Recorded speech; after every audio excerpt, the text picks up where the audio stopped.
दूसरों के द्वारा दिया गया मोटिवेशन उतना सफल नहीं होता जो सेल्फ मोटिवेशन बनता है। सेल्फ मोटिवेशन बनाने का ये मेथड है कि छोटे टारगेट बनाइए, अचीव करिए, खुश होइए, नेक्स्ट टाइम फिर टारगेट बनाइए। ये बस एक दो छोटी छोटी बातें मैं आपको सिखा रहा हूँ कि ऑनलाइन में क्या दिक्कत रहती है बच्चों को और उन दिक्कतों से कैसे अपने आप को पार पाना चाहिए। देखिए, जब आप ऑनलाइन पढ़ रहे हैं, मेरे साथ लाइव पढ़ रहे हैं, तो आप तभी की तभी क्लास नोट्स मत तैयार करिए। जब मैं पढ़ा रहा हूं ठीक उस समय आप क्लास नोट्स तैयार मत करिए, वो गलत हैबिट है। मैं जब पढ़ाने लग रहा हूं तो आप एक रफ कॉपी रखिए,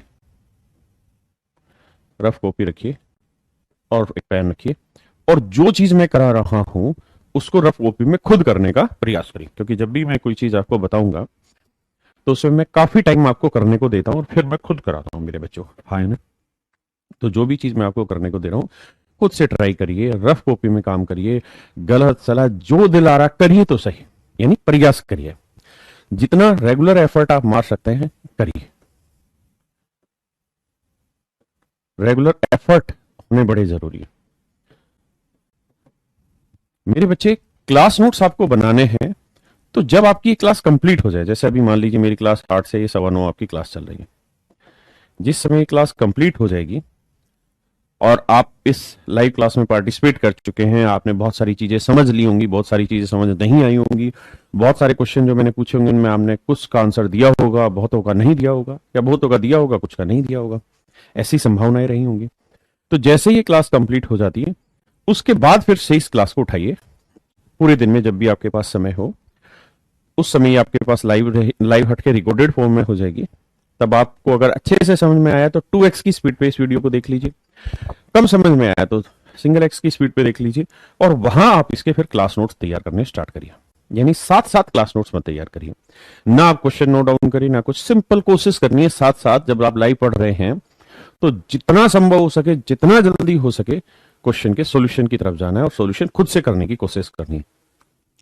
समझने का सबसे बढ़िया तरीका यही है कि बहुत सारा प्रयास सवाल के सॉल्यूशन की तरफ आप कर जाएं और आखिरी में आके उसको ब्रश अप मैं कर जाऊं। ये समझने का आसान तरीका और अच्छा तरीका है। अगर आप सवाल को करने का प्रयास ही नहीं करेंगे और ये उम्मीद रखेंगे कि मैं ही उस सवाल को समझूंगा, वो समझने का अच्छा तरीका नहीं है। दूसरी, जब कॉन्सेप्ट पढ़ाया जाता है, जब कॉन्सेप्ट पढ़ाया जाता है तो उसको मत छोड़िए, उसको मिस मत करिए, 100% कंसंट्रेशन के साथ उस पर काम करिए। दूसरी बात, मेरे प्यारे बच्चों, ऑनलाइन क्लास में एक बीमारी रहती है जिस बीमारी का नाम है कंसंट्रेशन।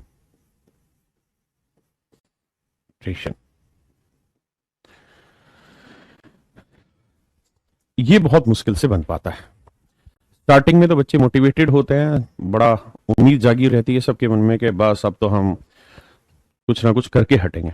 लेकिन एक वक्त के बाद ऐसा होता है, धीरे धीरे बच्चे हट जाते हैं लाइव क्लासेस से और फिर लाइव पढ़ना छोड़ देते हैं, फिर रिकॉर्डेड देखते रहते हैं, फिर थोड़े दिन में रिकॉर्डेड भी छोड़ देते हैं। तो भैया, आपको खुद मोटिवेट रहना पड़ेगा, अपने आप से मोटिवेट रहना पड़ेगा। आपको छोटे छोटे टारगेट डिसाइड करने होंगे, छोटे छोटे टारगेट डिसाइड करने होंगे। बहुत बड़े टारगेट मत बनाइए, छोटे छोटे टारगेट बनाइए, उनकी प्रैक्टिस करिए, मतलब उन टारगेट को अचीव करिए, फिर नया टारगेट लीजिए, फिर अचीव करिए, फिर नया टारगेट लीजिए। जब आप इस हैबिट में आ जाएंगे तो आप देखेंगे कि छोटे छोटे टारगेट आपको हमेशा मोटिवेट करते रहेंगे। दूसरों के द्वारा दिया गया मोटिवेशन उतना सफल नहीं होता जो सेल्फ मोटिवेशन बनता है। सेल्फ मोटिवेशन बनाने का एक मेथड है कि छोटे टारगेट बनाइए, अचीव करिए, खुश होइए, नेक्स्ट टाइम फिर टारगेट बनाइए, लगातार लगे रहे। दूसरी चीज, मैथ सब्जेक्ट है बच्चे, ऐसा भी नहीं कि 100% हर बच्चे को समझ में आ जाए, ऐसा बिल्कुल जरूरी नहीं है। बल्कि मैं तो कहूंगा शायद हर कोई ऐसा बच्चा होगा या सारे बच्चे ऐसे होंगे जिनको 100% चीज समझ नहीं आएंगी। मैं भी स्टूडेंट हूं तो मुझे भी 100% चीजें समझ में नहीं आएगी, घबराना नहीं है उसमें। अगर आपको 2% समझ आई है ना, तो आप कोशिश करिए कि लाइव क्लास पढ़ते हो तो आपको 2% समझ आई है, जब आप इसकी रिकॉर्डिंग देखें तो उसको 2% को बढ़ाएं, 3% करें, 4% करें, 5% करें, और जितना समझ आया उतनी समझ के साथ अगली क्लास में अपीयर हो।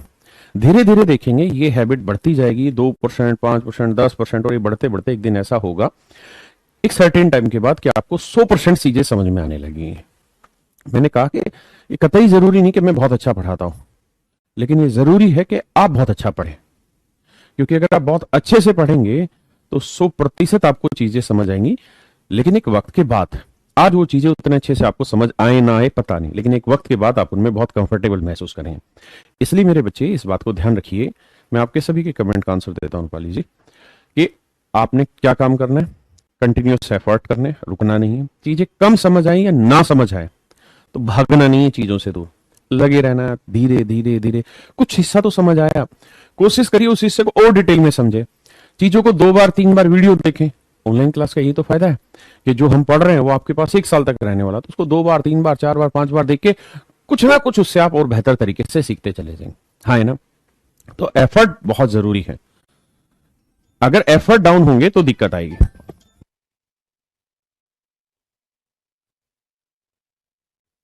एफर्ट डाउन होंगे मेरे बच्चे तो बहुत दिक्कत आने वाली है। हाँ है ना? इसलिए जरूरी है कि आप अपने एफर्ट कंटिन्यू रखे जाए।